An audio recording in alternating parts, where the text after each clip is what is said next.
Saudara yang kekasih dalam nama Yesus, mari kita membuka Lukas pasal 5 ayat 1 sampai 11. Di sini kita akan melihat Petrus yang diberkati Tuhan. Petrus yang menerima mujizat Tuhan di dalam hidupnya. Apakah yang diperbuat oleh Petrus menerima kuasa Tuhan, menerima mujizat Tuhan ini? Prinsip yang dipakai Petrus ini masih boleh kita pakai sekarang ini. Mari kita membaca dalam Lukas pasal 5 ayat 1 sampai 11. Kita membaca bersama-sama. Pada suatu kali Yesus berdiri di pantai Danau Genesaret, sedang orang banyak mengerumuni dia hendak mendengarkan firman Allah. Ia melihat dua perahu di tepi pantai. Nelayan-nelayannya telah turun dan sedang membasuh jalannya. Ia naik dalam salah satu perahu itu, yaitu perahu Simon, dan menyuruh dia supaya menolakkan perahunya sedikit jauh dari pantai. Lalu ia duduk dan mengajar orang banyak dari atas perahu. Setelah selesai berbicara, ia berkata kepada Simon, "Bertolaklah ke tempat yang dalam dan tebarkanlah jalamu untuk menangkap ikan." Simon menjawab, "Guru, telah sepanjang malam kami bekerja keras dan kami tidak menangkap apa-apa. Tetapi karena engkau menyuruhnya, aku akan menebarkan jala juga." Dan setelah mereka melakukannya, mereka menangkap sejumlah besar ikan, sehingga jala mereka mulai koyak. Dan mereka itu datang. Lalu mereka bersama-sama mengisi kedua perahu itu dengan ikan, hingga hampir tenggelam.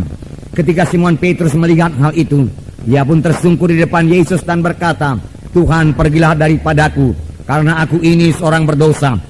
Demikian juga Yakobus dan Yohanes, anak-anak Zebedeus, yang menjadi teman Simon. Kata Yesus kepada Simon, "Jangan takut, mulai dari sekarang kau akan menjala manusia." Dan sesudah mereka menghela perahu-perahunya ke darat, mereka pun meninggalkan segala sesuatu, lalu mengikut Yesus. Dimulai daripada Tuhan Yesus, saudaraku, mengajar di tepi pantai Danau Genesaret. Dan orang banyak datang mengerumuni Tuhan Yesus. Orang banyak pada saat itu haus akan firman Tuhan. Sudah lama mereka tidak mendengarkan firman Tuhan yang hidup. Sebab pengajaran Tuhan Yesus lain sekali daripada pengajaran ahli-ahli Taurat. Ahli-ahli Taurat sendiri mengakui bahwasanya pengajaran Yesus berkuasa. Mengapa pengajaran Tuhan Yesus berkuasa? Sekarang kita mengetahui, saudaraku, pengajaran Tuhan Yesus berkuasa karena Tuhan Yesus diurapi oleh Roh Kudus. Tuhan Yesus sendiri mengatakannya, "Roh Tuhan ada padaku, dan Roh Tuhan itu mengurapi aku, sehingga aku memberitakan Injil kepada orang miskin-miskin, membebaskan orang tertawan, melepaskan yang terikat, membebaskan yang tertindas, dan seterusnya, memberitakan tahun rahmat Tuhan telah datang." Semua ini dilaksanakan Tuhan Yesus, saudaraku, dengan kuasa Roh Kudus, dengan urapan Roh Kudus, saudaraku.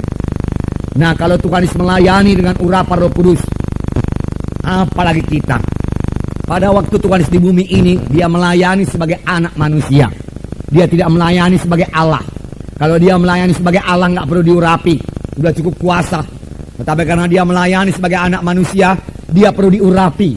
Dan urapan itulah yang membuat pelayanannya berkuasa.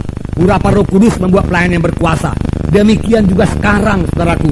Rindukah kita jiwa-jiwa berkerumun datang kepada Tuhan? Rindukah kita tanda ajaib, tanda mujizat jadi dalam pelayanan kita?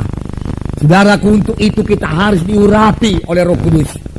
Roh Kudus yang mengurapi Yesus adalah Roh Kudus yang sama yang mengurapi kita sekarang ini. Roh Kudus tidak berubah. Roh Kudus sudah bekerja pada zaman Yesus dan bekerja pada Yesus. Roh Kudus juga bekerja pada sekarang ini, saudaraku. Kalau gereja-gereja dipenuhkan dengan Roh Kudus, berarti setiap anak-anak Tuhan dalam gereja itu dipenuhkan dengan Roh Kudus, saudaraku.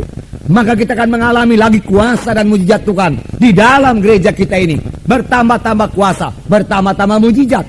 Sebagai akibatnya, jiwa-jiwa akan datang terus berbondong-bondong datang kepada kebaktian kita. Sudah mulai, saudaraku, tapi belum sepenuhnya, saudaraku.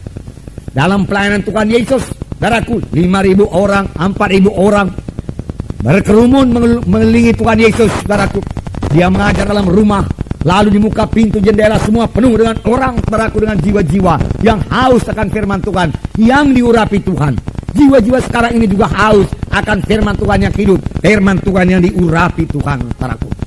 Saudaraku, kuncinya yaitu penuh dengan Roh Kudus. Puji Tuhan, saudaraku. Sekarang ini saudaraku semua kita boleh penuh dengan Roh Kudus. Dan Tuhan pun bermaksud membaptiskan kita semua dengan Roh Kudus.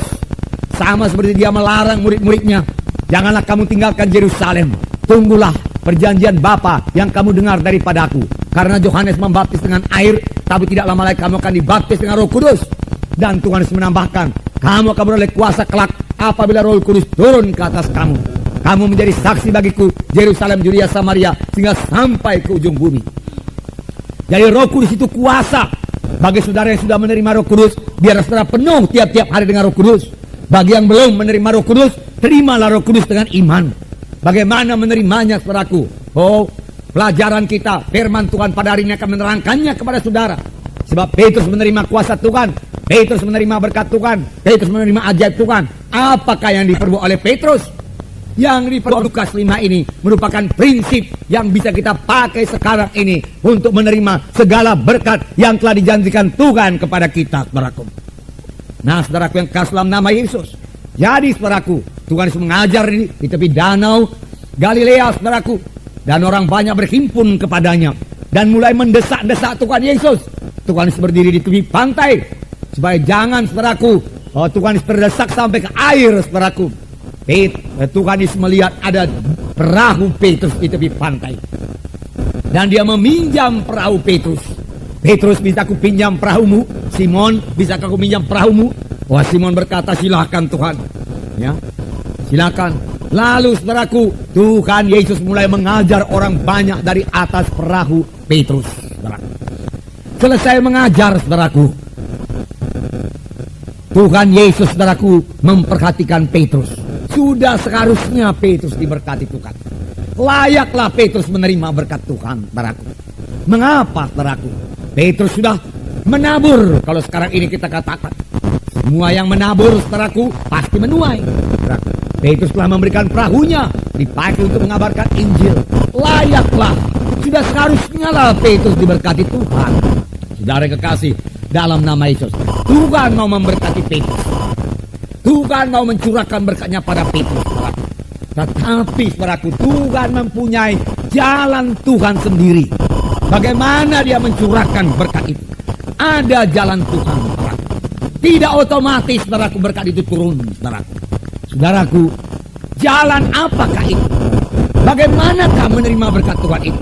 Jawabannya singkat saja, saudaraku. Kalau kita mau menerima berkat Tuhan, kita harus menerimanya dengan iman.